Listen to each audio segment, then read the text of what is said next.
अस्तित्व के सभी आयाम स्त्री और पुरुष में बांटे जा सकते हैं। स्त्री और पुरुष का विभाजन केवल यौन विभाजन, सेक्स डिवीजन नहीं है।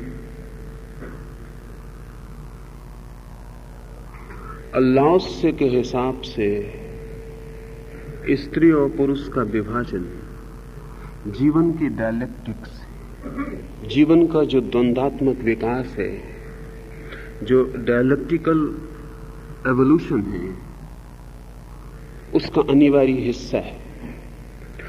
शरीर के तल पर ही नहीं, स्त्री और पुरुष मन के तल पर भी भिन्न है।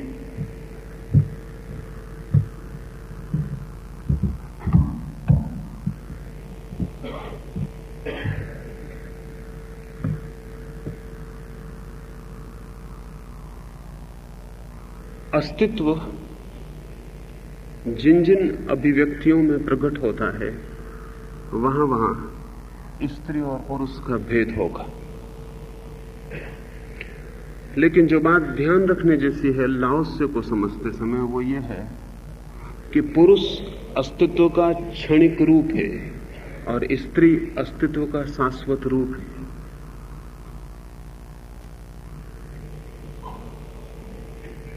जैसे सागर में लहर उठती है, लहर का उठना क्षणिक है। लहर नहीं थी तब भी सागर था, और लहर नहीं होगी तब भी सागर होगा। स्त्रीणता अस्तित्व का सागर है। पुरुष का अस्तित्व क्षणिक है।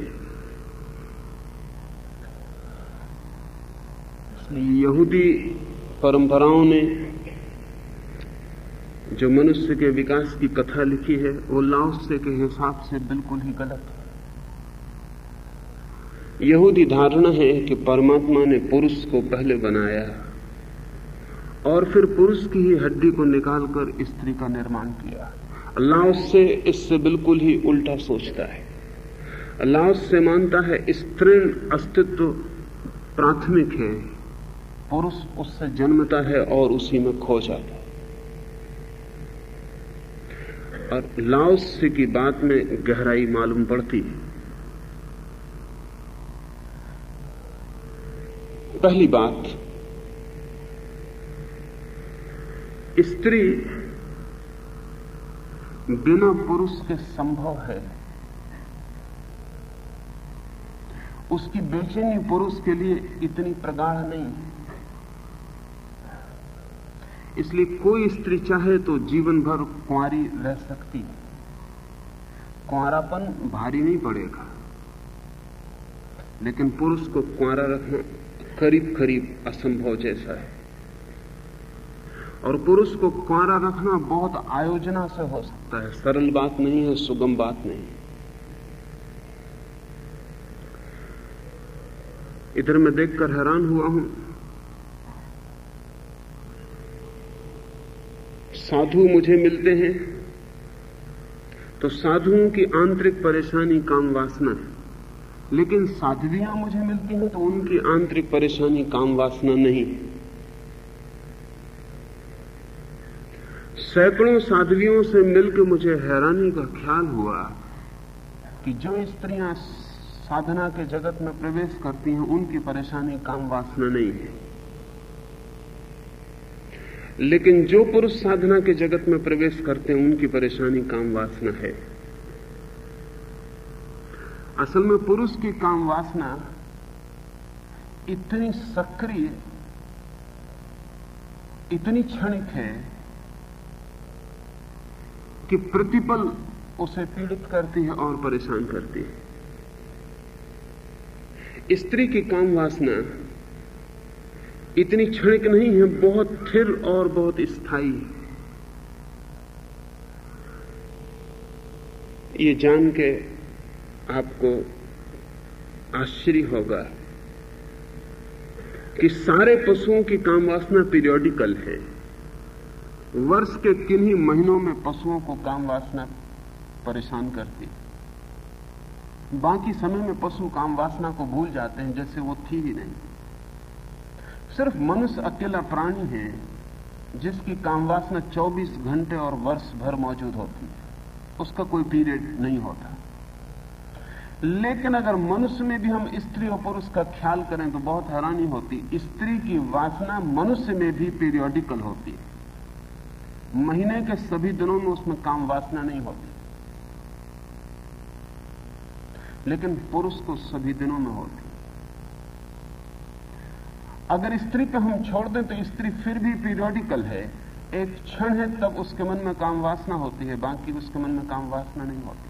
और उस क्षण में भी मनोवैज्ञानिक कहते हैं कि अगर पुरुष स्त्री की काम वासना को न जगाए तो स्त्री बिना काम वासना के जी सकती है।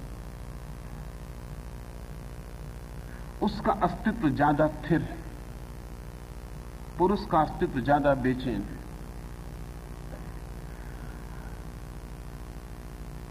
और इसलिए पुरुष किसी गहरे अर्थ में स्त्री के आसपास ही घूमता रहता है, चाहे वो कितने ही प्रयास करे ये दिखलाने के कि स्त्री उसके आसपास घूम रही, पुरुष ही स्त्री के आसपास घूमता रहता है। वो चाहे बचपन में अपनी मां के पास भटक रहा हो और चाहे युवावस्था में अपने पत्नी के आसपास भटक रहा हो, उसका भटकाव स्त्री के आसपास है। स्त्री के बिना पुरुष एकदम अधूरा है। स्त्री में एक तरह की पूर्णता है, ये मैं उदाहरण के लिए कह रहा हूं ताकि स्त्रीण अस्तित्व को समझा जा सके। स्त्रीण अस्तित्व बहुत पूर्ण है, सुडौल है, वर्तुल पूरा है। लाओस से कहता है जितनी ज्यादा पूर्णता हो उतनी स्थायी होती है और जितनी ज्यादा अपूर्णता हो उतनी अस्थायी होती है। इसलिए वो कहता है कि हम जीवन के परम रहस्य को स्त्रीण रहस्य का नाम देते हैं। मन के संबंध में भी जैसा शरीर के संबंध में स्त्री और पुरुष के बुनियादी भेद हैं, वैसे ही मन के संबंध में भी। पुरुष के चिंतन का ढंग तर्क है, इसे ठीक से समझ लेना जरूरी होगा, क्योंकि लाओत्से के सारे विचार का आधार इस पर है। पुरुष के सोचने का ढंग तर्क है, उसका मेथड तर्क है। स्त्री के सोचने का ढंग तर्क नहीं है, उसके सोचने का ढंग बहुत इलॉजिकल है, बहुत अतार्किक है। उसे हम अंतर्दृष्टि कहें, इंट्यूशन कहें, कोई और नाम दें, लेकिन स्त्री के सोचने के ढंग को तर्क नहीं कहा जा सकता। तर्क की अपनी व्यवस्था है, इसलिए जहां भी पुरुष सोचेगा वहां गणित, तर्क और नियम होगा, और जहां भी स्त्री सोचेगी वहां न गणित होगा न तर्क होगा, सीधे निष्कर्ष होंगे, कंक्लूजन्स होंगे। इसलिए स्त्री और पुरुष के बीच बातचीत नहीं हो पाती। और सभी पुरुषों को यह अनुभव होता है कि स्त्री से बातचीत करनी मुश्किल है, क्योंकि वो इलॉजिकल है। जब वो तर्क देता है तब वो सीधे निष्कर्ष देती है, अभी वो तर्क भी नहीं दे पाया होता और वो कंक्लूजन्स पे पहुंच जाती। स्त्री पुरुष के बीच कम्युनिकेशन नहीं हो पाता, संवाद नहीं हो पाता। हर पति को यह ख्याल है कि स्त्री से बात करनी बेकार है, क्योंकि आखिरी निर्णय उसके ही हाथ में हो जाने को है। और वो कितने ही तर्क दे इससे बहुत फर्क नहीं पड़ता, क्योंकि स्त्री तर्क सुनती ही नहीं। इसलिए कई बार पुरुष को बहुत परेशानी भी होती है कि वो बात ठीक कह रहा है, तर्कयुक्त कह रहा है, फिर भी स्त्री उसकी सुनने को राजी नहीं। उसे क्रोध भी आता है, लेकिन स्त्री के सोचने का ढंग ही तर्क नहीं है, इसमें स्त्री का कोई कसूर नहीं है। दो तरह से सोची जाती है जगत में, कोई भी बात दो ढंग से सोची जा सकती है। या तो हम एक एक कदम विधि पूर्वक सोचें और फिर विधि के माध्यम से निष्कर्ष को निकालें, और हम एकदम से छलांग लें और निष्कर्ष पर पहुंच जाएं, कोई बीच की सीढ़ियां ना हो। अंतर्दृष्टि, इंट्यूशन का ढंग सीधी छलांग लेने का है। हम सब में भी किन्हीं क्षणों में अंतर्दृष्टि होती है। एक आदमी आपको दिखाई पड़ता है और अचानक आपके मन में निष्कर्ष आ जाता है कि इस आदमी से बचकर रहना ही ठीक। आपके पास कोई तर्क नहीं होता, आपके पास कोई कारण नहीं होता। अभी इस आदमी से आपका परिचय भी नहीं हुआ है, लेकिन इस आदमी को देखते ही आपकी चेतना एक निष्कर्ष लेती है। यह निष्कर्ष बिल्कुल सडन फ्लैश लाइक, जैसे बिजली कौन गई हो ऐसा है। और अगर आप ठीक से ख्याल करेंगे तो अक्सर 100 में 99 मौके पर ये जो बिना विचारा सीधा निष्कर्ष आप में कौन जाता है सही होता है। जो लोग अंतर्दृष्टि पर काम करते हैं वे कहते हैं कि अगर अंतर्दृष्टि शुद्ध हो तो सदा ही सही होती है। तर्क गलत भी हो सकता है, अंतर्दृष्टि गलत नहीं होती। इसलिए पुरुष की और परेशानी होती है, क्योंकि वो तर्क भी देता है, ठीक बात भी कहता है, लेकिन फिर भी वो अचानक पाता है कि स्त्री बिना तर्क के जो कह रही वो भी ठीक है। इससे क्रोध और भारी हो जाता। जिन लोगों ने भी स्त्री के संबंध में चिंतन किया है और लिखा है, उन सबको एक भारी क्रोध है।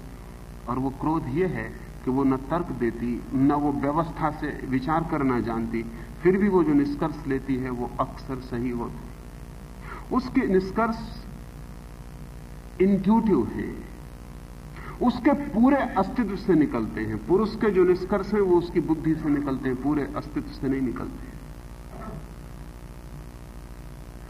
पुरुष सोचकर बोलता है, जो सोचकर बोला जाता है वो गलत भी हो सकता है। इंट्यूशन को थोड़ा समझ लेंगे तो ख्याल में आ जाएगा। जापान में एक साधारण सी चिड़िया होती है घरों के बाहर, आम गांव में। भूकंप आता है तो 24 घंटे पहले वो चिड़िया गांव को खाली कर देती। अभी तक वैज्ञानिकों ने भूकंप को पकड़ने के लिए जो यंत्र तैयार किए हैं वो भी 6 मिनट से पहले भूकंप की खबर नहीं देते, और 6 मिनट पहले मिली हुई खबर का कोई उपयोग नहीं हो सकता। लेकिन जापान की वो साधारण चिड़िया 24 घंटे पहले किसी न किसी तरह जान लेती है कि भूकंप आ रहा है। जापान में हजारों साल से उस चिड़िया पर ही अंदाज रखा जाता है। जब वो चिड़िया गांव में नहीं दिखाई पड़ती और बहुत कॉमन है, बहुत ज्यादा संख्या में है, जैसे ही गांव में चिड़िया दिखाई नहीं पड़ती गांव को लोग खाली करना शुरू कर देते हैं, क्योंकि 24 घंटे के भीतर भूकंप अनिवार्य है। लेकिन उस चिड़िया को भूकंप का पता कैसे चलता है? क्योंकि उसके पास कोई तर्क की व्यवस्था नहीं हो सकती,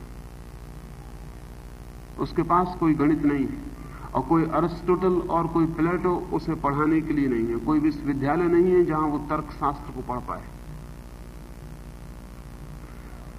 लेकिन उसे कुछ प्रतीति तो होती है, उस प्रतीति के आधार पर वो व्यवहार करती है।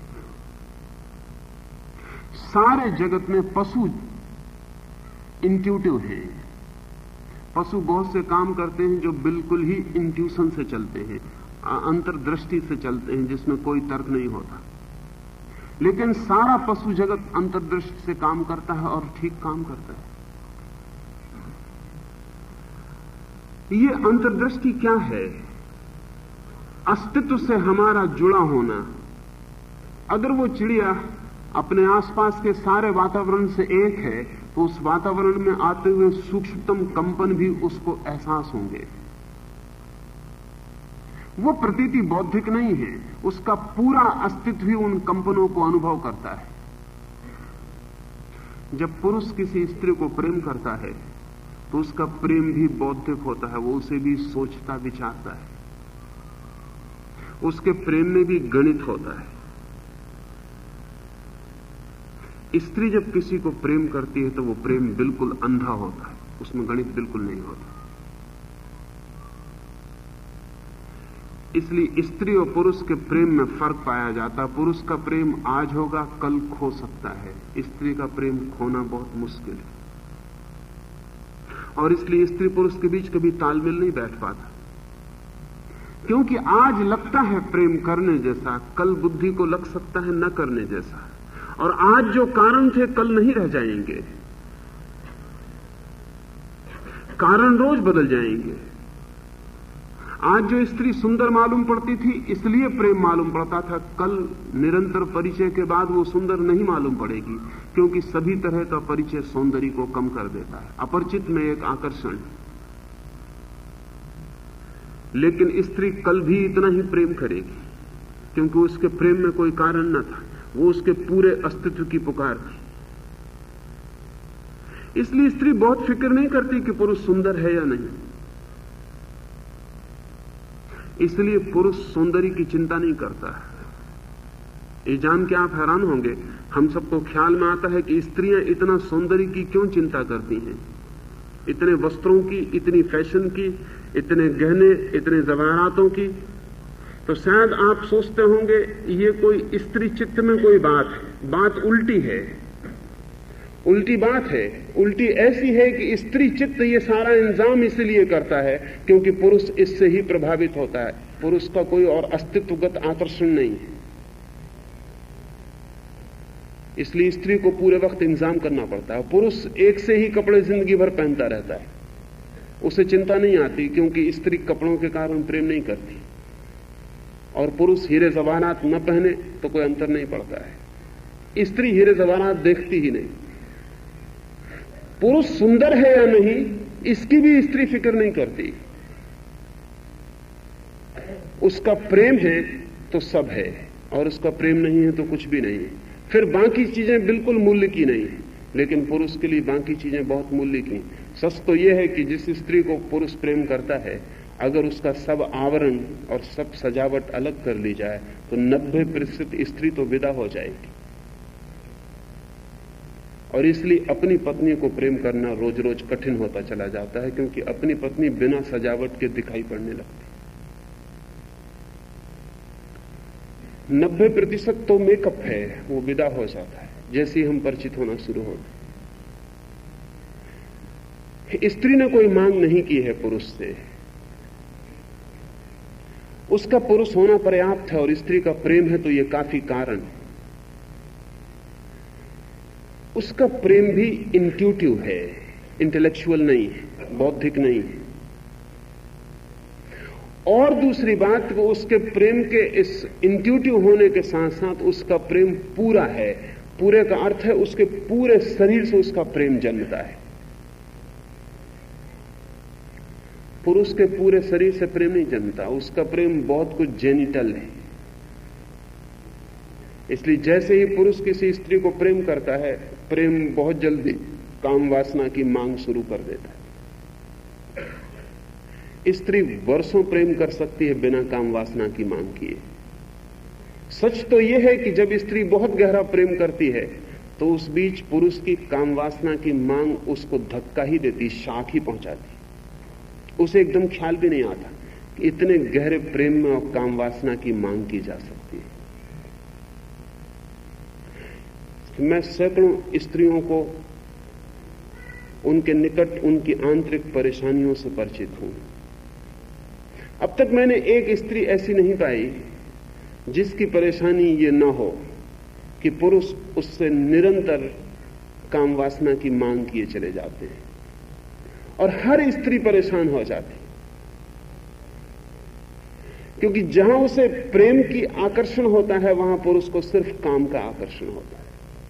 और पुरुष की जैसे ही काम की तृप्ति हुई, पुरुष स्त्री को भूल जाता है। और स्त्री को निरंतर यह अनुभव होता है कि उसको उसका उपयोग किया गया है। She has been used.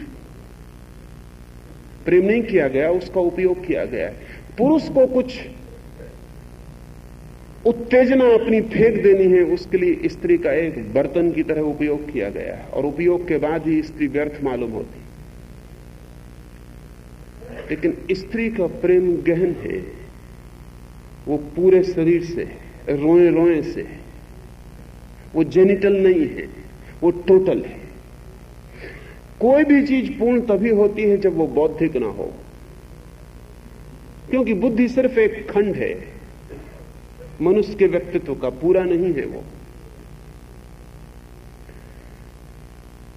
इसलिए स्त्री असल में अपने बेटे को जिस भांति प्रेम कर पाती है, उस भांति प्रेम का अनुभव उसे पति के साथ कभी नहीं हो पाता। पुराने ऋषियों ने तो एक बहुत हैरानी की बात कही है। उपनिषद के ऋषियों ने आशीर्वाद दिया है नव विवाहित वधुओं को और कहा है कि तुम अपने पति को इतना प्रेम करना कि अंत में 10 तुम्हारे पुत्र हों और 11वां पुत्र तुम्हारा पति हो जाए। उपनिषद के ऋषि ये कहते हैं कि स्त्री का पूरा प्रेम उसी दिन होता है जब वो अपने पति को भी अपनी पुत्री की तरह अनुभव करने लगती है। असल में स्त्री अपने पुत्र को पूरा प्रेम कर पाती है, उसमें कोई फिर बौद्धिकता नहीं होती, और अपने बेटे के पूरे शरीर को प्रेम कर पाती है, उसमें कोई चुनाव नहीं होता, और अपने बेटे से उसे काम वासना का कोई रूप नहीं दिखाई पड़ता, इसलिए प्रेम उसका परम शुद्ध हो पाता है। जब तक पति भी बेटे की तरह ना दिखाई पड़ने लगे तब तक स्त्री पूर्ण तृप्त नहीं हो पाती। लेकिन पुरुष की स्थिति उल्टी है। अगर पत्नी उसे मां की तरह दिखाई पड़ने लगे तो वो दूसरी पत्नी की तलाश पर निकल जाए।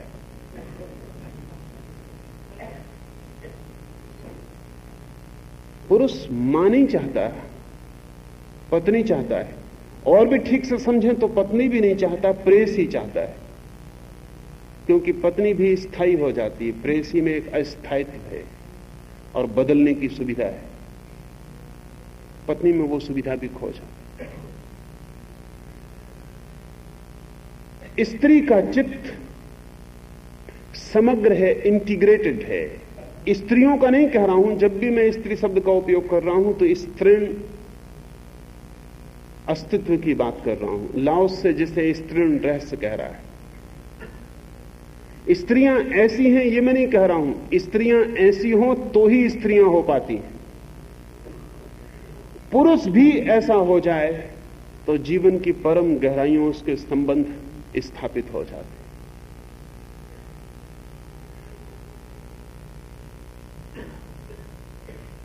अब तक इस जगत में जितने परम ज्ञान की बातों का जन्म हुआ है वो कोई भी बातें तर्क से पैदा नहीं हुई,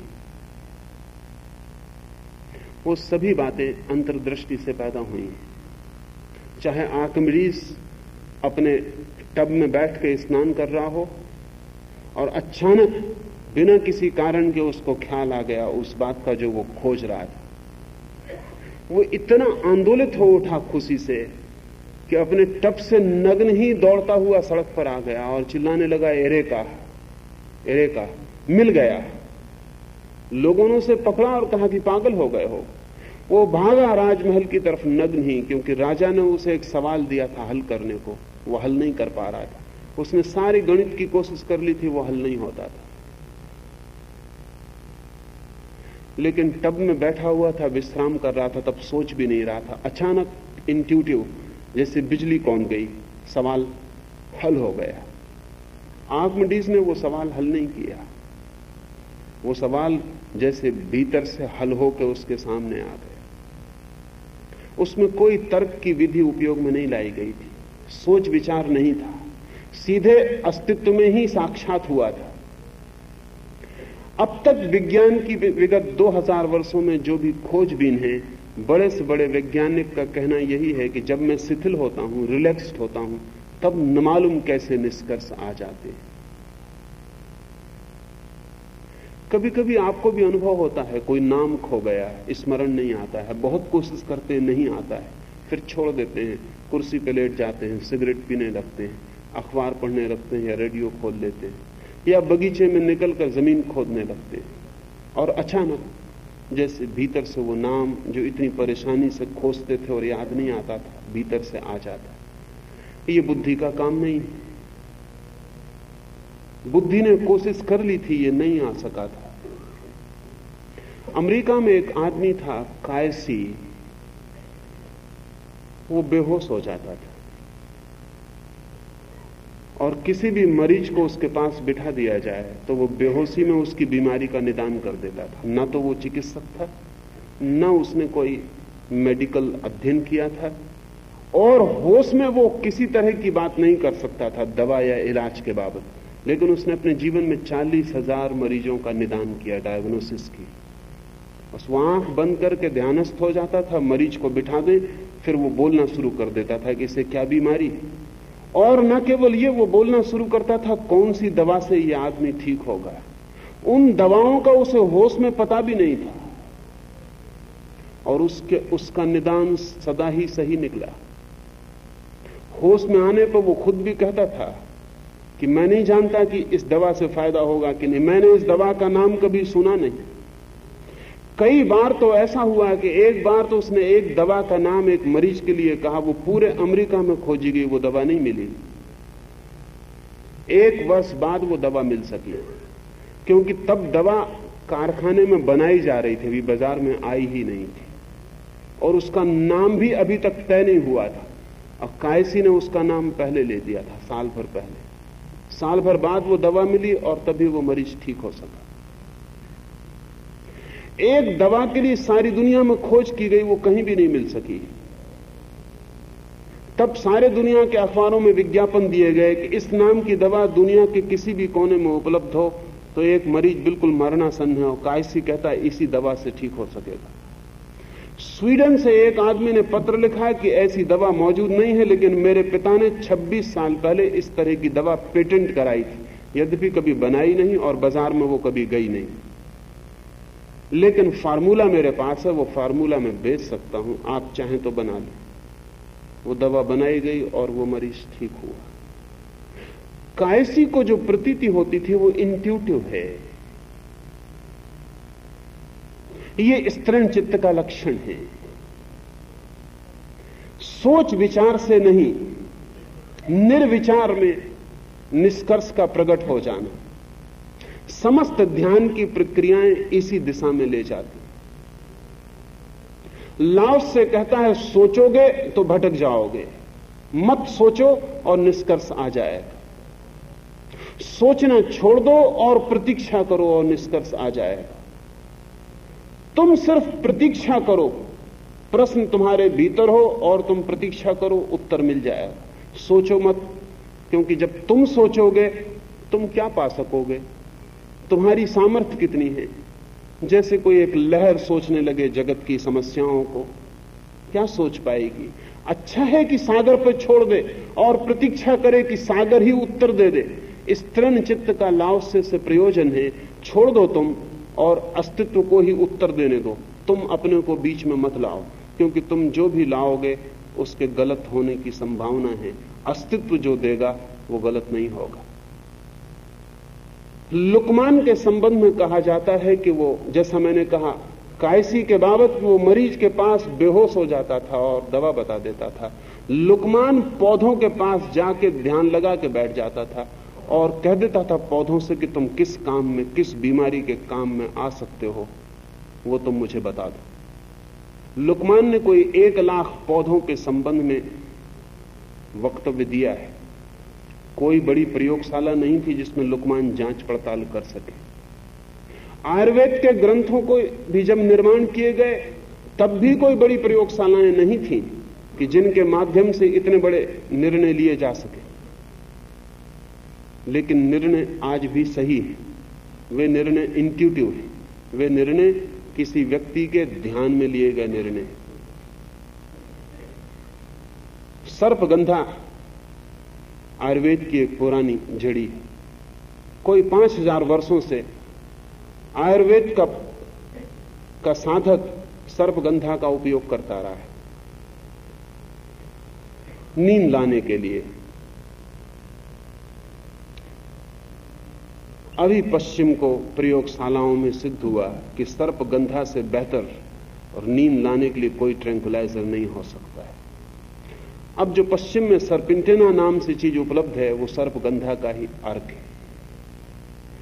लेकिन अब तो हमारे पास बहुत सूक्ष्म साधन हैं जिनसे हम जान सकें, लेकिन जिस दिन सर्पगंधा खोजी गई थी इतने सूक्ष्म साधन नहीं मालूम पड़ते हैं कि थे। उसकी खोज का रास्ता कुछ और रहा होगा। वो खोज का रास्ता स्त्रीण चित्त का ढंग था, और अब जो हम प्रयोगशाला में खोज कर रहे हैं वो पुरुष चित्त का ढंग है।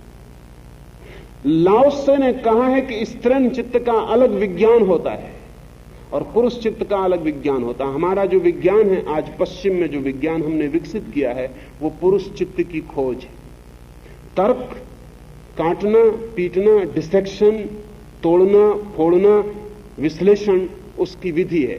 तोड़ो चीजों को, काटो चीजों को, तर्क करो, विचार करो, गणित से हिसाब लगाओ और निष्कर्ष लो। लेकिन वे निष्कर्ष रोज बदलने पड़ते हैं। विज्ञान का कोई भी निष्कर्ष 6 महीने भी टिक जाए तो सौभाग्य की बात, क्योंकि 6 महीने में काटने पीटने के साधन और बढ़ गए होते हैं, तर्क की नई व्यवस्थाएं आ गई होती हैं, गणित में और सूक्ष्म उतरने के उपाय मिल गए होते हैं, पुराना हिसाब गलत हो जाता है। आज पश्चिम में वैज्ञानिक कहते हैं कि कोई बड़ी किताब लिखनी कठिन हो गई है, क्योंकि बड़ी किताब जब तक लिखो तब तक जो तुम उसमें लिख रहे हो वो गलत हो चुका होता। तो विज्ञान पर छोटी छोटी किताब लिखी जाती, किताब ही बंद हुई जा रही है। विज्ञान पर पीरियोडिकल्स होते हैं, मैगजीन्स होती हैं, उनमें अपना वक्तव्य दे दो, तुम्हारा वक्तव्य छप जाए इसके पहले कि गलत हो जाए, क्योंकि 6 महीने प्रतीक्षा, साल भर प्रतीक्षा संभव नहीं। लेकिन इंट्यूशन से, अंतर अनुभूति से जो निष्कर्ष पाए गए हैं उन्हें हजारों साल में भी बदलने की कोई जरूरत नहीं पड़ी। उपनिषद के सत्य आज भी वैसे ही सत्य हैं और ऐसी कोई संभावना नहीं दिखाई पड़ती कि कभी भी भविष्य में ऐसा कोई समय होगा जिस दिन उपनिषद के सत्यों को बदलने की जरूरत पड़ेगी। क्या बात है आखिर उपनिषद के सत्य में? ऐसी क्या बात है कि उसको बदलने की कोई जरूरत नहीं? लाओस से जो कह रहा है, ये कितने ही दूरी पर कल्पना की जाए तो भी सही रहेगा, इसमें भेद पड़ने वाला नहीं। तो लाओस से के पाने की पद्धति जरूर कुछ और रही होगी, क्योंकि हम तो जो भी पाते हैं वो दूसरे दिन गलत हो जाता है। पुरुष के द्वारा जो भी खोज की जाती है वो चूंकि तर्क निर्भर है, वो साक्षात प्रतीति नहीं है, केवल मन का अनुमान है। इसलिए अनुमान तो कल बदलने पड़ेंगे, क्योंकि अनुमान सत्य नहीं होते। इसलिए विज्ञान कहता है कि हम जो भी कहते हैं वो अप्रोक्सीमेटली ट्रू, सत्य के करीब करीब है, सत्य बिल्कुल नहीं है। अगर आप उपनिषद पढ़ें तो बहुत और तरह की दुनिया है वहां। लाओसे को पढ़ें, लाओसे कोई तर्क नहीं देता, वो कहता है the valley spirit dies not ever the same, this is a mere statement without any reasoning. वो ये नहीं कह रहा है कि क्यों घाटी की आत्मा नहीं मरती, वो कहता है घाटी की आत्मा नहीं मरती, वो हमेशा वैसी ही रहती है। ये तो सीधा वक्तव्य है, इसमें कोई तर्क नहीं है। उसको बताना चाहिए क्यों नहीं मरती, क्या कारण है, पक्ष में दलीलें दो, गवाह उपस्थित करो। लेकिन लाओस से कहता है गवाह केवल वही उपस्थित करते हैं जिन्हें अनुभूति नहीं होती, गवाह की जरूरत नहीं। कहते हैं मुल्ला नसरुद्दीन पर एक मुकदमा चला है और अदालत में नसरुद्दीन ने कहा कि मेरी पत्नी ने कैंची उठाकर मेरे चेहरे पर हमला कर दिया और मेरे चेहरे को ऐसा काट डाला जैसे कोई कपड़े के टुकड़े टुकड़े कर दे। मजिस्ट्रेट बहुत हैरान हुआ, क्योंकि चेहरे पे कोई निशान ही नहीं मालूम पड़ते। मजिस्ट्रेट ने पूछा ये कब की बात है? नसरुद्दीन ने कहा ये कल ही रात की बात। मजिस्ट्रेट और अचंभे में पड़ा, उसने कहा नसरुद्दीन कुछ सोच के कहो, तुम्हारे चेहरे पर जरा सा भी निशान नहीं है चोट का, और तुम कहते हो कैंची से इसने टुकड़े टुकड़े कर दिए तुम्हारे चेहरे की चमड़ी के। नसरुद्दीन ने कहा कि चेहरे पे निशान की कोई जरूरत नहीं है, मैं 20 गवाह मौजूद किया हुआ, चेहरे पे निशान की कोई जरूरत ही नहीं है। I have got the witnesses, ये 20 आदमी खड़े, ये कहते हैं कि जो मैं कहता हूं ऐसा हुआ है। असल में विटनेस को हम खोजने तभी जाते हैं जब स्वयं पर भरोसा नहीं होता। जब स्वयं पर भरोसा होता है तो तर्क को भी विटनेस की तरह खड़े करने की कोई जरूरत नहीं रह जाती। उपनिषद के ऋषि कहते हैं ब्रह्म है, वो ये नहीं कहते क्यों है, वो ये नहीं कहते कि जो कहते हैं नहीं है वो गलत कहते हैं, उसके लिए भी कोई दलील नहीं देते। सीधे वक्तव्य है कि ब्रह्म है। अगर उपनिषद के ऋषि से आप पूछें कि दलील क्या है, तो वो कहते हैं कोई दलील नहीं, हम जानते हैं। और अगर तुम जानना चाहो तो हम रास्ता बता सकते हैं, दलील हम नहीं बताते। लाओस से कहता है कि हम रास्ता बता सकते हैं, कि वो घाटी की आत्मा अमर है, इसका क्या अर्थ है, वो स्तृण रहस्य क्या है, हम तुम्हें उसमें उतार सकते हैं, लेकिन हम कोई दलील नहीं देते, हम कोई तर्क नहीं देते, क्योंकि हम जानते ही हैं। जिन लोगों ने भी तर्क दिए हैं कि ईश्वर है, उन लोगों को ईश्वर के होने का कोई पता नहीं। इसलिए जिन लोगों ने ईश्वर के होने के तर्क दिए हैं, उन्होंने केवल नास्तिकों के हाथ मजबूत किए, क्योंकि तर्कों का खंडन किया जा सकता है। ऐसा कोई भी तर्क नहीं है जिसका खंडन न किया जा सके। सभी तर्कों का खंडन किया जा सकता है। नसरुद्दीन अपने बेटे को कह रहा था कि तू यूनिवर्सिटी जा रहा है तो तर्कशास्त्र जरूर पढ़ लेना। और उसके बेटे ने कहा कि जरूरत क्या है तर्कशास्त्र को पढ़ने की, तर्कशास्त्र सिखा क्या सकता है।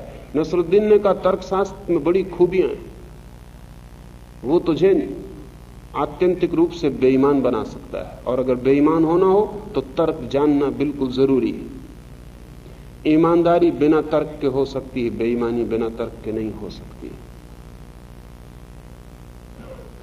उसके बेटे ने कहा मुझे कुछ समझाएं, क्योंकि मुझे तर्क का कुछ भी पता नहीं। तो नसरुद्दीन ने कहा कि समझ, एक मकान में किचन की चिमनी से दो आदमी बाहर निकलते हैं। एक आदमी के कपड़े बिल्कुल शुभ्र सफेद हैं, उन पर जरा भी दाग नहीं लगा है, और दूसरा आदमी बिल्कुल गंदा हो गया, काला पड़ गया, सारे कपड़े और चेहरे पर चिमनी की कालख लग गई। मैं तो उससे पूछता हूं कि उन दोनों में से कौन स्नान करेगा। स्वभाव था उसके बेटे ने कहा कि जो गंदा और काला हो गया वो स्नान करेगा। नसरुद्दीन ने कहा गलत, यही तो तर्क जानने की जरूरत, क्योंकि जो आदमी गंदा है उसे अपनी गंदगी नहीं दिखाई पड़ेगी, उसे दूसरे आदमी के सफेद कपड़े पहले दिखाई पड़ेंगे, और जब वो सोचेगा कि दूसरे आदमी के सफेद कपड़े हैं तो मेरे भी सफेद होंगे। लड़के ने कहा मैं समझा आपकी बात, मैं समझ गया। जिस आदमी के सफेद कपड़े हैं वो स्नान पहले करेगा, क्योंकि वो गंदे आदमी को देखेगा, वो सोचेगा जब ये इतना गंदा हो गया तो मैं कितना गंदा नहीं हो गया हूंगा। एक ही चिमनी से दोनों निकले। मैं समझ गया। नसरुद्दीन के बेटे ने कहा मैं समझ गया पिताजी आपकी बात, पहले वो आदमी स्नान करेगा जो बिल्कुल सफेद कपड़े पहने हुए। नसरुद्दीन ने कहा गलत। उसके बेटे ने कहा हद हो गई, दोनों बातें गलत। नसरुद्दीन ने कहा गलत, क्योंकि जो तर्क जानता है वो ये कहेगा कि जब एक ही चिमनी से दोनों निकले तो एक सफेद और एक गंदा कैसे निकल सकता है।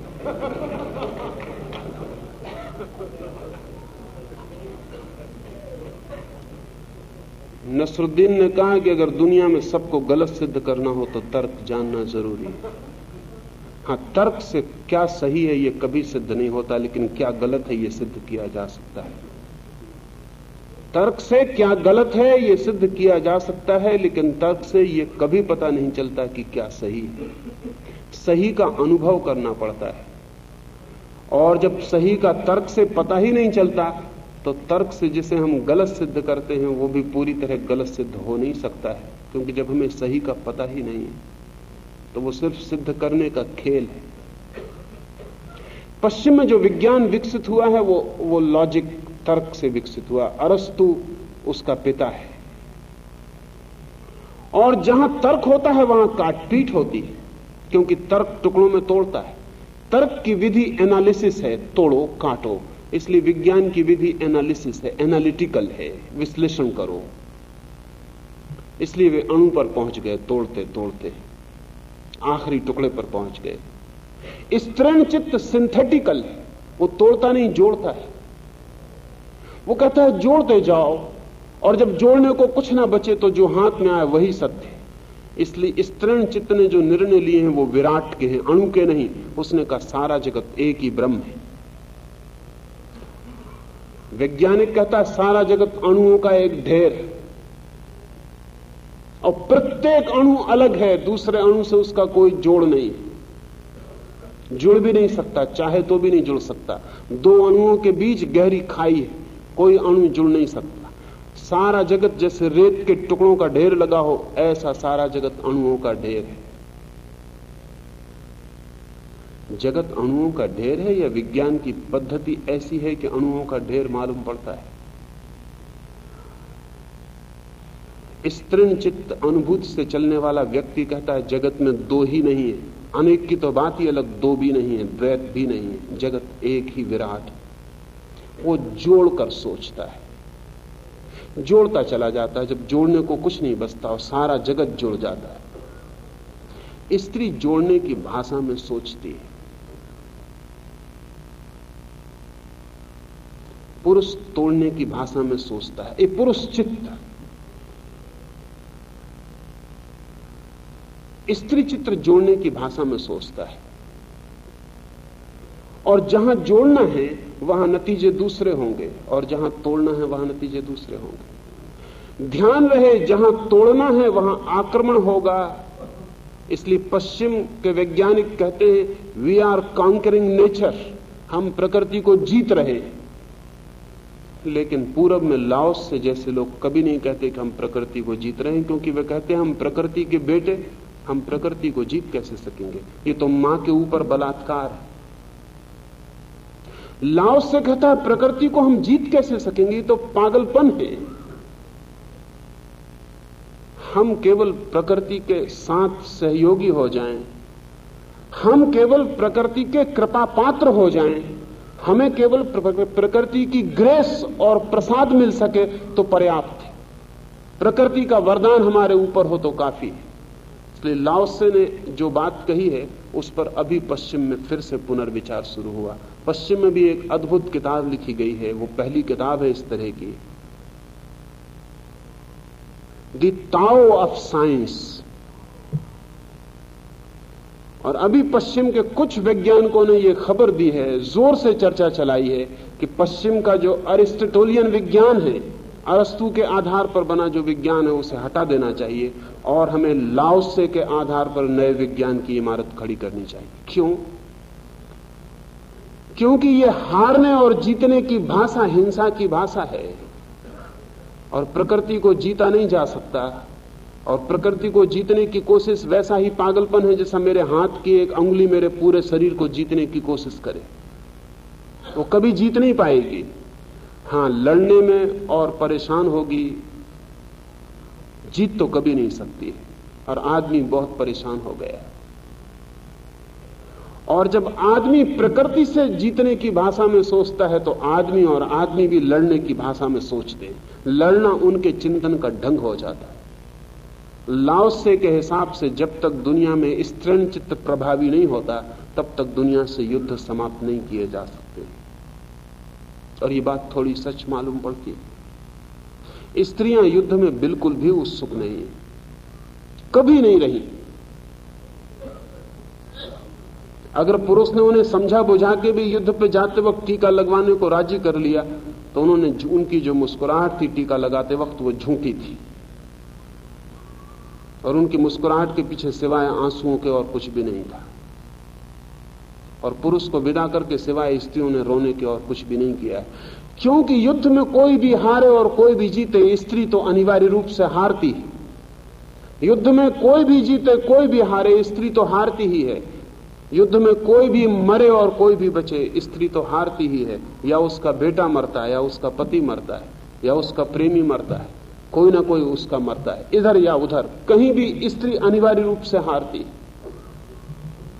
तो युद्ध पुरुष को भला कितनी ही उत्तेजना ले आता हो, लेकिन स्त्री को जीवन में घातक संघात पहुंचा जाता है। स्त्रियां सदा युद्ध के विपरीत रही हैं, लेकिन स्त्रियों का कोई प्रभाव नहीं है, स्त्रीण चित्त का कोई प्रभाव नहीं। और जब तक पुरुष चित्त प्रभावी, दुनिया से युद्ध नहीं मिटाए जा सकते। पुरुष के सोचने का ढंग ऐसा है कि अगर उसे युद्ध के खिलाफ भी आंदोलन चलाना हो तो भी उसका ढंग युद्ध का ही होता है। अगर वो शांति का आंदोलन भी चलाता है तो भी उसकी मुट्ठियां भिजी होती हैं और डंडे उसके हाथ में होते हैं। वो कहते हैं शांति लेकर रहेंगे, शांति स्थापित करके रहेंगे। लेकिन उसका जो ढंग है, वो शांति स्थापित करने भी जाए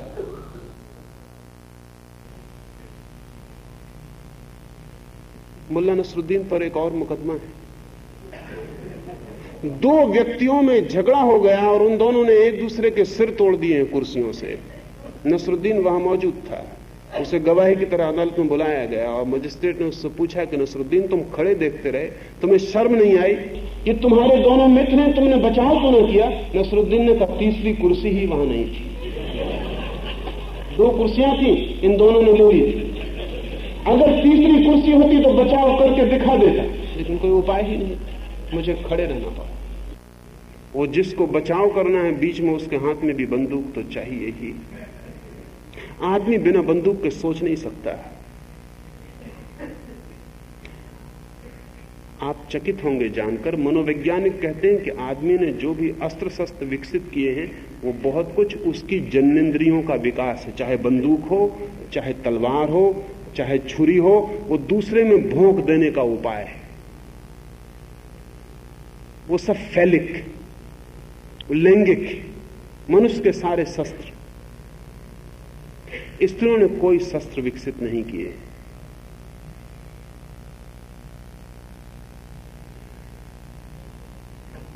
लड़ने का ख्याल ही स्त्री के लिए बेमानी है, युद्ध अर्थहीन है। जीतने की बात ही प्रयोजन की नहीं है। स्त्रीण चित्त असल में जीतने की भाषा में नहीं सोचता, समर्पण की भाषा में सोचता है। इसे ठीक से समझ लें। स्त्री के चित्त का जो केंद्र है वो समर्पण, सरेंडर है। पुरुष के चित्त का जो केंद्र है वो संकल्प, संघर्ष, विजय, इस तरह की बातें। अगर पुरुष ईश्वर को भी पाने जाता है तो ऐसे ही जाता है जैसे आक्रमण कर रहा है, ईश्वर को पाकर रहेगा। उसका जो ढंग होता, वो सत्य को खोजने भी निकलता है तो ऐसे जैसे दुश्मन को खोजने निकला है, खोज कर ही रहेगा।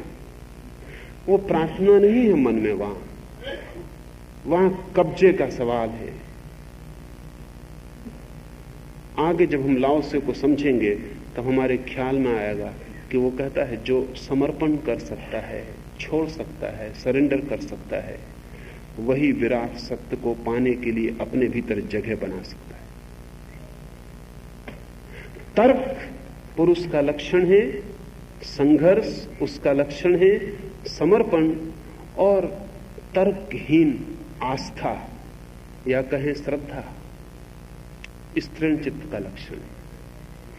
वो जो अंतर्दृष्टि है, इंट्यूशन है, वो श्रद्धा के बीच पैदा होती है, भरोसे के, ट्रस्ट के बीच पैदा होती है। अगर पुरुष को श्रद्धा भी करनी पड़े तो वो करनी पड़ती है, वो उसके लिए सहज नहीं है। वो कहता है अच्छा बिना श्रद्धा के नहीं हो सकेगा तो मैं श्रद्धा किए लेता हूं, लेकिन की गई श्रद्धा का कोई मूल्य नहीं। और जब कोई श्रद्धा करता है तो भीतर संदेह बना ही रहता है। की गई श्रद्धा का अर्थ ही यह होता है कि संदेह भीतर मौजूद है। गहरे में संदेह होगा, ऊपर श्रद्धा होगी।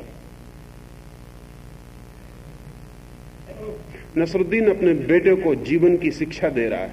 वो उससे कहता है कि इस ऊपर की सीढ़ी पे चढ़ जा। वो बेटा पूछता है कारण क्या जरूरत है? नसरुद्दीन कहता है ज्यादा बातचीत नहीं, श्रद्धा पूर्वक ऊपर चढ़। वो लड़का बेचैनी से ऊपर चढ़ता है। ऊपर जब वो पहुंच जाता है सीढ़ी पर तो नसरुद्दीन कहता है ये मेरी बाहें फैली हैं तो कूद जा। वो कहता है लेकिन मतलब जरूरत? नसरुद्दीन कहता है श्रद्धा रख, घबरा मत, मैं तेरा बाप हूं, हाथ फैलाए खड़ा हूं, कूद जा। लड़का कूद जाता है। नसरुद्दीन जगह छोड़ के खड़ा हो जाता है, उसका जमीन पर गिरता है, दोनों पैरों में चोट लगती, वो रोता। नसरुद्दीन कहता देख जिंदगी के लिए तुझे एक शिक्षा देता हूं, किसी का भरोसा मत करना, अपने बाप का भी मत करना।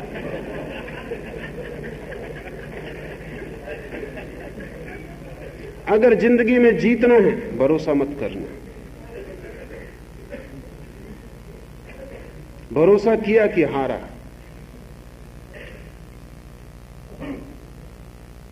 पुरुष की सारी शिक्षा यही है। न मालूम कितने रूपों से अपने चारों तरफ वो जो दुनिया बनाता है वो गैर भरोसे की दुनिया है। उसमें संघर्ष है, उसमें हर एक दुश्मन है और प्रतियोगी है। स्त्रीण चित्त के लिए भरोसा बहुत सहज है, लेकिन स्त्री की भी शिक्षा हम पुरुष के द्वारा दिलवाते हैं, और स्त्री को भी जो सूत्र सिखाए जाते हैं वो पुरुषों की पाठशाला में सिखाए जाते हैं। इसलिए स्त्री को भी पता नहीं कि स्त्रीण चित्त क्या है, और इसलिए कई बार जब स्त्री पुरुष की शिक्षा में शिक्षित हो जाती तो पुरुष से भी ज्यादा संदेहशील हो जाती। नया मुसलमान जैसा मस्जिद की तरफ ज्यादा जाता है, वैसे स्त्री जो पुरुष की शिक्षा में दीक्षित हो जाती है वो पुरुष से भी ज्यादा संदेहशील हो जाती। अन्यथा संदेह स्त्री का स्वभाव नहीं है, सहज स्वीकार उसका स्वभाव है। ऐसा उसे करना नहीं पड़ता, ऐसी उसकी प्रकृति है।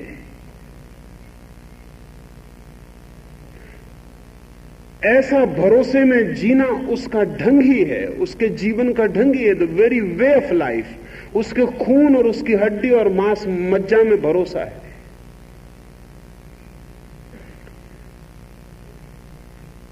स्त्रीण रहस्य में ये बातें ख्याल रखनी जरूरी है।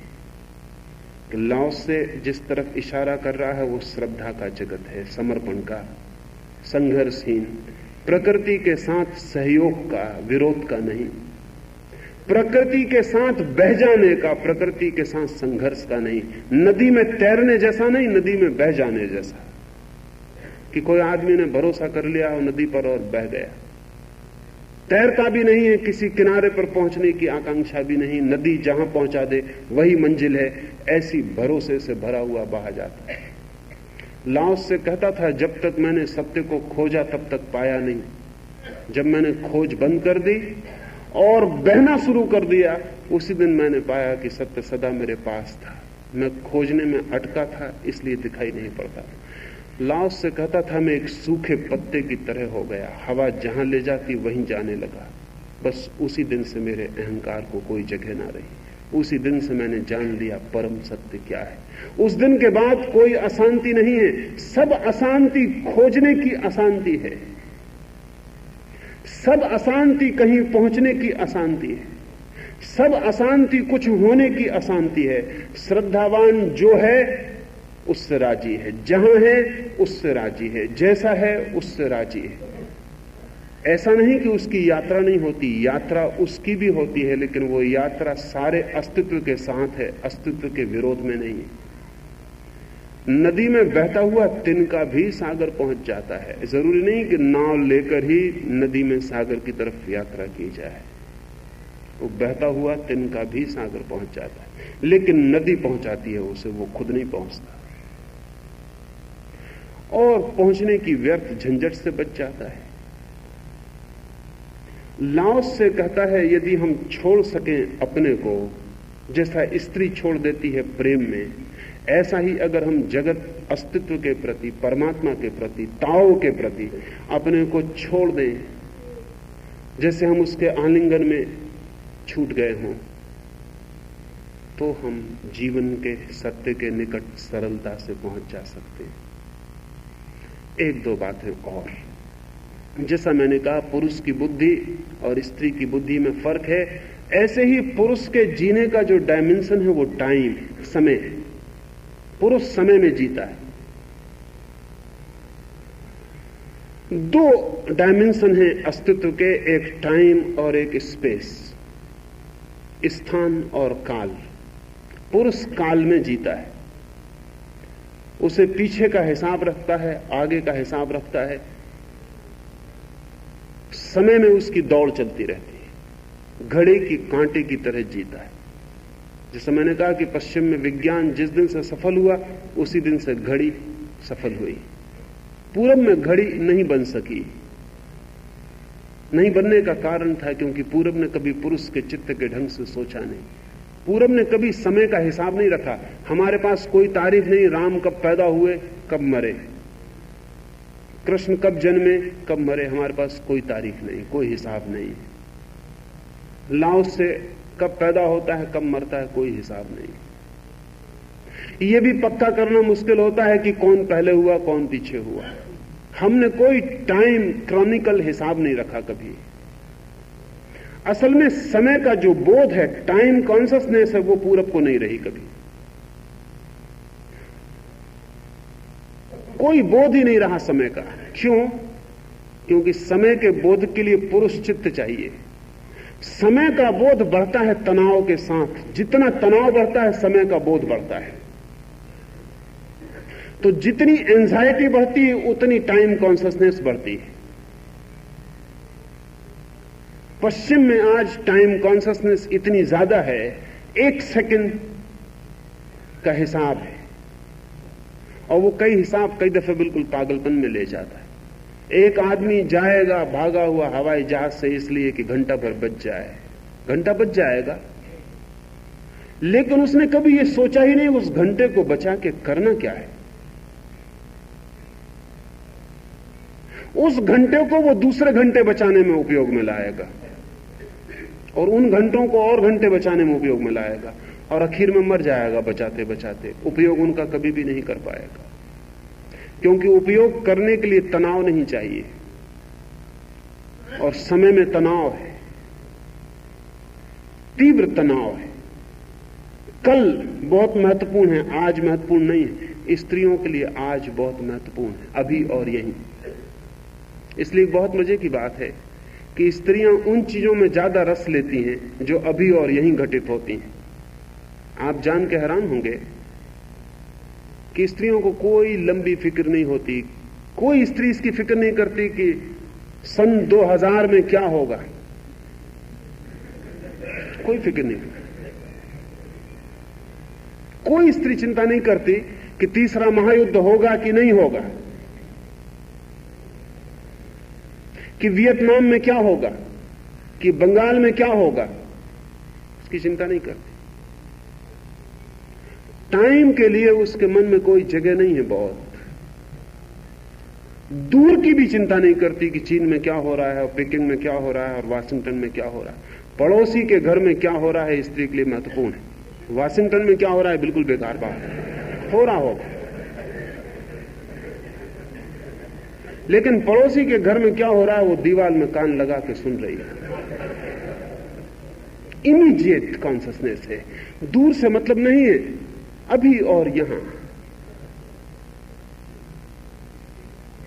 क्षुद्र सी कोई बात हो रही होगी, क्योंकि जो वाशिंगटन में हो रहा है वो तो पड़ोसी के घर में नहीं हो रहा होगा।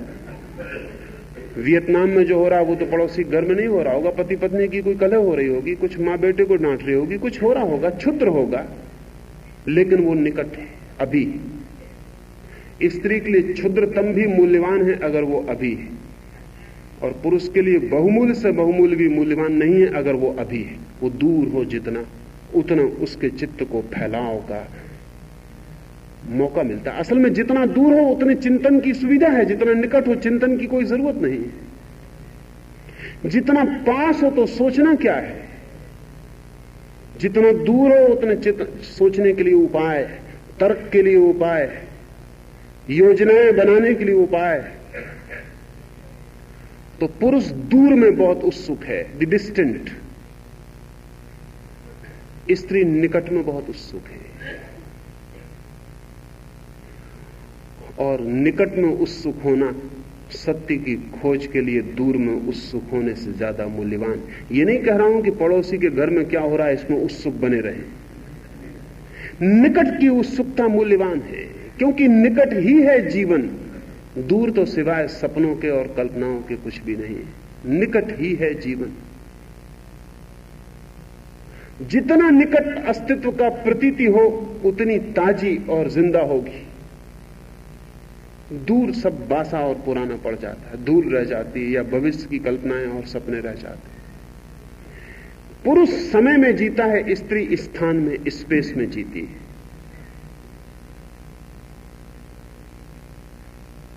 ये संयोग आपको ख्याल में शायद ना आया हो कि घर पुरुष ने नहीं बनाया, स्त्री ने बनाया। अगर पुरुष का बस चले तो घर को कभी ना बनने दे, क्योंकि घर के साथ पुरुष सदा ही बंधा हुआ अनुभव करता है निकट से। दूर की यात्रा कमजोर हो जाती। पुरुष जन्मजात खानाबदोश है, आवारा है, जितना दूर भटक सके। इसलिए पुरुष के मन में भटकने की बड़ी तीव्र आकांक्षा है। अब स्त्रियों की समझ में नहीं आता कि चांद पर जाकर क्या करिएगा, न वहां कोई शॉपिंग सेंटर है,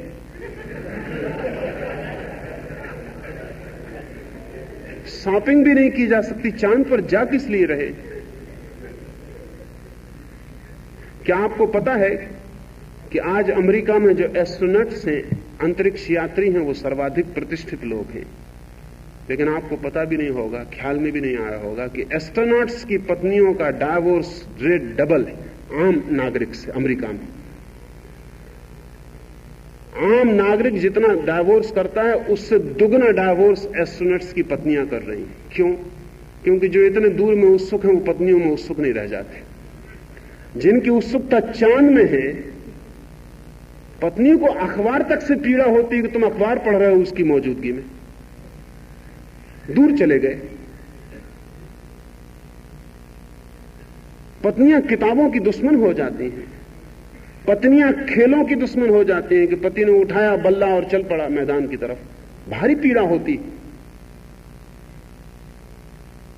निकट पत्नी मौजूद है वो दूर, लेकिन चांद पर कोई चला जा रहा है, स्त्री उसमें उत्सुक नहीं रह जाएगी। और लौट के वो आएगा भी तो भी वो स्त्री में बहुत उत्सुकता नहीं दिखाई देगा। इतने बड़ी दूर की उसने उत्सुकता पैदा कर ली है कि इतने निकट उसकी उत्सुकता नहीं होगी। पुरुष सदा यात्रा पर है। घर स्त्रियों ने बनाए, इसलिए घरवाली वही कहलाती, चाहे पैसा आप खर्च करते हो, इससे कोई फर्क नहीं पड़ता। घर की मालकिन वही है। घर उसने बनाया, खूंटी उसने गाड़ी, आप सिर्फ उसमें बंधे हुए अनुभव करते। मैं भी एक व्यक्ति का आत्मचरित्र पढ़ता हूं। उसने लिखा है कि मेरी बड़ी मुसीबत है, मैं तय नहीं कर पाता था विवाह करूं या न करूं, क्योंकि विवाह करूं तो बंध जाता हूं, फिर वहां से हिल नहीं सकता। विवाह न करूं तो यात्रा जारी रह सकती है, लेकिन फिर ठहरने का कहीं उपाय नहीं, फिर कहीं विश्राम की कोई सुविधा नहीं। पुरुष का बस चले तो भटकता रहे, भटकता रहे। जो खानाबदोश कौमें होती हैं उस तरह भटकता रहे। इसलिए आपने कभी ख्याल किया कि खानाबदोश कौमों की जो स्त्रियां हैं वो करीब करीब पुरुषों से भी ज्यादा पुरुष हो जाते हैं। बलूची स्त्रियों पर आपने ख्याल किया? क्योंकि उनको पुरुष के साथ भटकना पड़ता है, और भटकने की जो अनिवार्यता है उन पर भी फलित हो जाती है, क्योंकि स्त्री का स्वभाव भटकना नहीं है। अगर वो भटकेगी तो उसको पुरुष जैसा स्वभाव निर्मित करना पड़ेगा। इसलिए बलूची स्त्री पुरुष से भी ज्यादा पुरुष हो जाती है। वो छुरा भोंक सकती है आपकी छाती में, उससे छेड़छाड़ नहीं कर सकते हैं आप। वो आपका हाथ पकड़ ले तो छुड़ाना मुश्किल हो जाएगा। अगर बलूची की स्त्री पुरुष जैसी हो जाती तो हमारा पुरुष स्त्री जैसा हो जाता है, ये ख्याल रखना, क्योंकि घर में बंधा बंधा उसको स्त्री के गुण के साथ जीना पड़ता है। इसलिए सर्वाधिक क्रोध उसे स्त्री पर आता है, क्योंकि वो उसकी जंजीर बन गई मालूम पड़ती है। कि प्रणय बंधन में लोग बनते हैं वो सब बहुत अच्छा है। लोग निमंत्रण पत्रिकाएं छपवाते कि मेरी पुत्र और पुत्री विवाह बंधन में बंधने जा रहे हैं। बिल्कुल ठीक जा रहे हैं। विवाह बंधन ही है पुरुष के लिए। वो वहां बंध के जड़ें जमा के बैठ जाता है, वहीं से उसकी कुंठा शुरू हो जाती है। मुल्ला नसरुद्दीन को सुबह सुबह घर के बाहर निकलते ही डॉक्टर मिल गया, और उसने पूछा कि डॉक्टर ने पूछा नसरुद्दीन से कि नसरुद्दीन पत्नी की तबीयत अब कैसी, नींद आई? नसरुद्दीन ने कहा क्या गजब की दवा दी आपने, बहुत अच्छी नींद आई और बड़ी तबीयत ठीक है।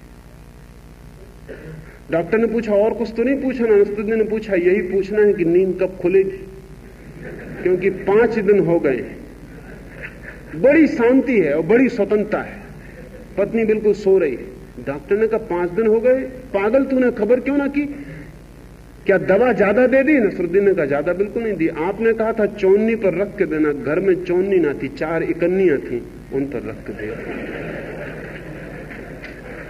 बड़ी शांति है और बड़ी स्वतंत्रता है, कहीं आओ जाओ सब सन्नाटा। विवाह के बाद ऐसी शांति और स्वतंत्रता मैंने नहीं जानी। पत्नी सो रही,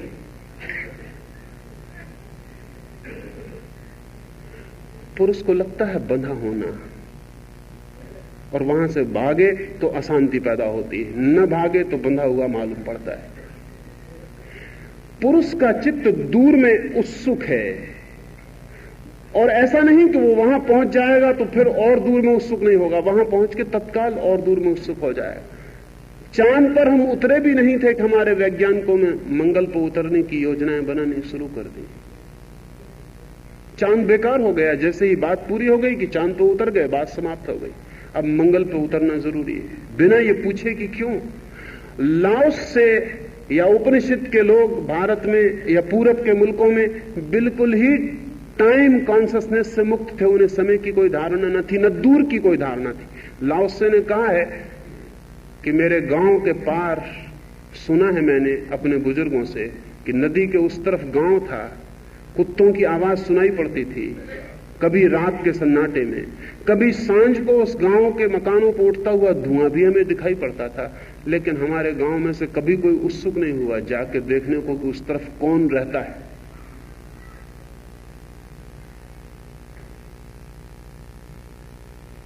एक कैथोलिक सन्यासी का जीवन में पढ़ता था। ट्रैपिस्ट ईसाइयों का एक संप्रदाय है सन्यासियों का। शायद दुनिया में सबसे ज्यादा कठोर सन्यास की व्यवस्था ट्रैपिस्ट सन्यासियों की है। एक नया सन्यासी दीक्षित हुआ, ट्रैपिस्ट मोनेस्ट्री में उनके आश्रम में आदमी प्रवेश करता है तो आमतौर से जीवन भर बाहर नहीं निकलता जब तक गुरु उसे बाहर ही न निकाल दे। दरवाजा बंद होता है तो अक्सर सदा के लिए बंद हो जाता, और आदमी मर जाता तभी बाहर निकलता। एक नया सन्यासी दीक्षित हुआ, गुरु ने उससे कहा कि दरवाजा सदा के लिए बंद हो रहा है। उसको कोठरी दे दी गई, और ट्रैपिस्ट उस मोनेस्ट्री का नियम यह था कि सन्यासी 7 साल में एक ही बार बोल सकते हैं। इसको कोठरी दे दी गई, इसको साधना के नियम बता दिए गए, फिर 7 साल तक बात समाप्त हो गई। 7 साल बाद वो सन्यासी अपने गुरु के पास आया और उसने कहा और सब तो ठीक है, लेकिन जो कोठरी आपने दी है उसका कांच टूटा हुआ है, और 7 साल में मैं एक दिन नहीं सो पाया। वर्षा अंदर चली आती है, कीड़े मकोड़े अंदर घुस जाते, मच्छर अंदर आ जाते, पर 7 साल में एक ही दफे की आज्ञा थी, इसलिए निवेदन करता हूं वो कांच ठीक कर दिया जाए। गुरु ने कहा ठीक। वो कांच ठीक करने लोग भेज दिए गए। 7 साल बाद फिर, यानी 14 साल बाद, वो सन्यासी गुरु के चरणों में आया। उसने कहा और सब तो ठीक है, कांच तो आपने ठीक करवा दिया, लेकिन 7 साल की वर्षा की वजह से जो चटाई मुझे आपने सोने को दी थी वो अकड़ के बिल्कुल लक्कड़ हो गई है। 7 साल से सो नहीं पाया, तो कृपा करके वो चटाई बदलवा दें। गुरु ने कहा ठीक है। वो फिर चला गया। फिर 7 साल बाद, यानी 21 साल बाद वो वापस आया। गुरु ने उससे पूछा कि सब ठीक है? उसने कहा और सब तो ठीक है, लेकिन वो चटाई बदलने जो लोग भेजे थे आपने, जब वो पुरानी उस सूख गई चटाई को लेकर निकलने लगे तो वो कांच फिर टूट गया। 7 साल से सो नहीं पाया, पानी अंदर आ रहा है। गुरु ने कहा कि निकल तू दरवाजे के बाहर हो जा। 21 साल में सिवाय शिकायत के तूने कुछ भी नहीं किया, दरवाजे से बाहर। ऐसे आदमी को हम सन्यास नहीं देते। 21 साल में सिवाय शिकायतों के तेरा कोई काम ही नहीं।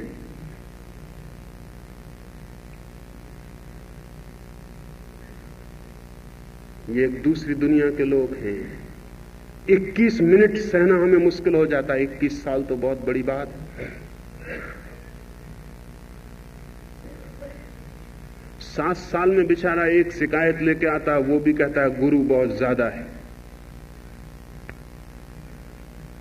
7 साल वो प्रतीक्षा करता रहता है कि ठीक 7 साल बाद दिन आएगा। टाइम कॉन्शसनेस बिल्कुल नहीं होगी, नहीं तो 7 मिनट मुश्किल हो जाते। समय की चेतना बढ़ती है पुरुष चित्त के साथ। स्त्रियों को समय की कोई धारणा नहीं थी। रोज आप हर घर के सामने झगड़ा देखते हैं, वो झगड़ा स्त्री और पुरुष चित्त का है। पुरुष बजा रहा है हान दरवाजे पर खड़ा हुआ, और पत्नी अपनी सजावट किए चली जा रही। गाड़ी चूक गए हैं या फिल्म में पहुंचे देर से हैं, हाल बंद हो गया और वो पति चिल्ला रहा है कि इतनी देर लगाने की क्या जरूरत। असल में स्त्री को टाइम कॉन्शियसनेस नहीं है, उसमें कसूर नहीं है। ये कोई फर्क ही नहीं पड़ता, आधा घंटे घंटे से क्या फर्क पड़ता है। ऐसा क्यों परेशान हो रहा है, काहे के लिए हार्न बजाया जा रहा है। मैंने सुना है एक स्त्री की सड़क पर कार रुक गई है और वो उसे स्टार्ट नहीं कर पा रही, पीछे का आदमी आके हार्न बजा रहा है। तो वो स्त्री बाहर निकली, उसने उस आदमी से जाके कहा, महानुभाव गाड़ी मेरी स्टार्ट नहीं होती, आप जरा स्टार्ट करिए, हार्न बजाने का काम मैं किए देती।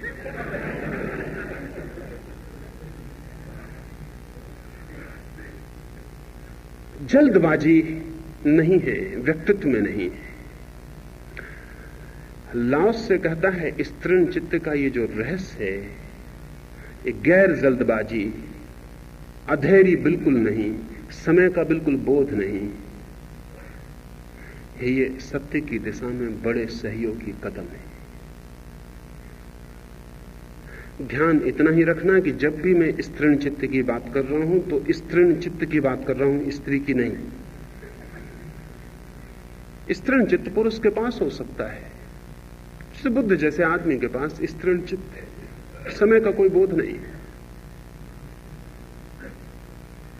बुद्ध जब मरे 40 साल हो चुके थे, उन्हें ज्ञान उपलब्ध हुए। किसी ने उनसे मरने के दिन कहा है कि अपरंपार थी तुम्हारी कृपा, अनुकंपा तुम्हारी अपार थी, तुम्हें जीने की कोई भी जरूरत न थी। ज्ञान हो जाने के बाद तुम दिए की तरह बुझ जा सकते थे, अनंत में निर्वाण को उपलब्ध हो सकते थे। हम पर कृपा करके तुम 40 साल जिए। बुद्ध ने कहा 40 साल? आनंद पास में बैठे भिक्षु का, क्या इतना समय व्यतीत हो गया? समय का कोई बोध नहीं। 40 साल? बुद्ध ने कहा क्या इतना समय व्यतीत हो गया, मुझे ज्ञान उपलब्ध हुए? कोई हिसाब नहीं है।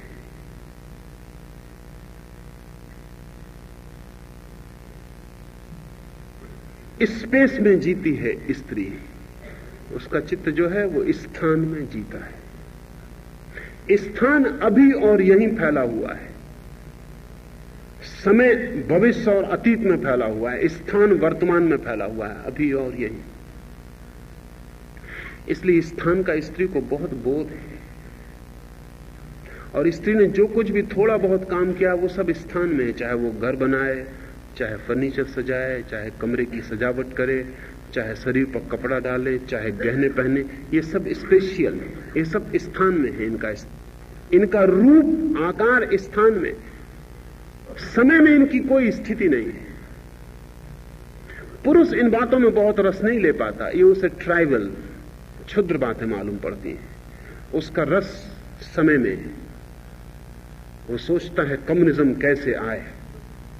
अब मार्क्स 100 साल पहले बैठ के ब्रिटिश म्यूजियम की लाइब्रेरी में अपना पूरा जीवन नष्ट कर देता है इस ख्याल में कि कभी कम्युनिज्म कैसे आए। मार्क्स उसे देखने को नहीं बचेगा, कोई कारण नहीं है उसके बचने का, लेकिन वो योजना बनाता है कि कम्युनिज्म कैसे आए। कोई और लाएगा, कोई और देखेगा, आएगा नहीं आएगा इससे मतलब नहीं, लेकिन मार्क्स इतनी मेहनत करता है कोई स्त्री नहीं कर सकती। मार्क्स ब्रिटिश म्यूजियम से तब हटता था जब बेहोश हो जाता था पढ़ते पढ़ते और लिखते लिखते। अक्सर उसे बेहोश घर ले जाया गया है, और उसकी पत्नी हैरान होती थी कि तुम पागल हो, तुम कर क्या रहे हो, इस लिख के होगा क्या। उसकी किताब भी कोई छापने को तैयार नहीं था। स्त्री सोच ही नहीं सकती थी इससे फायदा क्या है, ये किताब बिक भी नहीं सकती। उल्टे महंगा पड़ रहा था। मार्क्स ने कैपिटल लिखी तो जितने में उसकी किताब बिकी उससे ज्यादा के तो वो सिगरेट पी चुका था उसे लिखने, तो महंगा पड़ रहा था।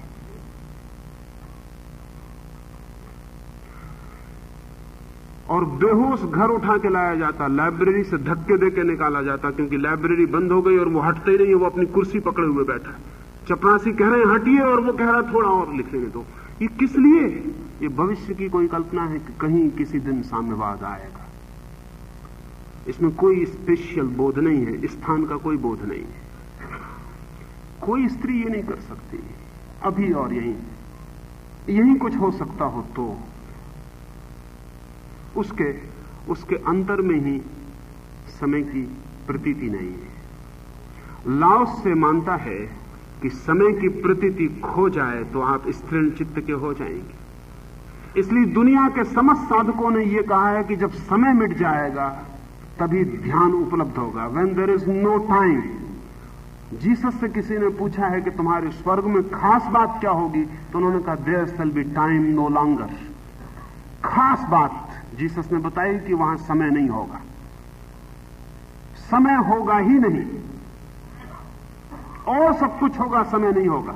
क्योंकि समय के साथ ही चिंताएं आती हैं, समय के साथ ही दौड़ आती है, समय के साथ ही वासना आती है, समय के साथ ही इच्छा का जन्म होता है, समय के साथ ही फल की आकांक्षा पैदा होती है, समय के साथ ही यहां नहीं कहीं और हमारे सुख का साम्राज्य निर्मित हो जाता है।